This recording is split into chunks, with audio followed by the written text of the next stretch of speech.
સવારમાં નદીએ પહોંચ્યો. નદીએ જઈને જોયું ત્યાં તો વગર વરસાદે નદી આવી જઈ. એક તો સવારમાં પૂરો વહેલા ઉઠી ગયા. મેં બનાવી દીધી ચા. પછી તો હું ને પૂરો બેહી ગયા નાસ્તો કરવા. નાસ્તામાં ચા ને ગાંઠિયા. ત્યાં તો પછી સવારમાં અમારા ધ્રુવીબા પણ ઉઠી ગયા અને ઉઠીને તો દાંત કાઢી રહ્યા. ત્યાં તો મારા રોહનભાઈ મારાથી ઉઠી ગયેલા. પછી આપણે તો ચા પીધો. ચા પી નવરા થયા. ત્યાં તો પૂરીએ લોટ બાંધવાનું કર્યું ચાલુ.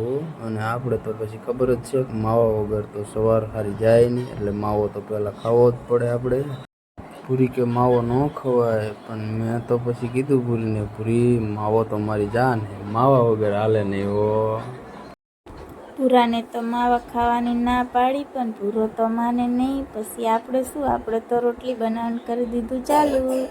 પછી પૂરી બનાવવા માંડી રોટલી. અને મને એમ થયું કે લાય પૂરી રોટલી બનાવે તો હવે હું બહાર એક નદી પર આંટો મારતો આવું. તો હું તો પહોંચી ગયો નદીએ. જોયું ત્યાં તો નદી જાય રહી. તો મને તો એમ થયું કે વગર વરસાદે નદી ક્યાં આવી. પણ પછી ખબર પડ્યું કે બરાબર 3 દી મોર વરસાદ હતો, એ નદી આવી હતી, એનું પાણી હજી જાય છે.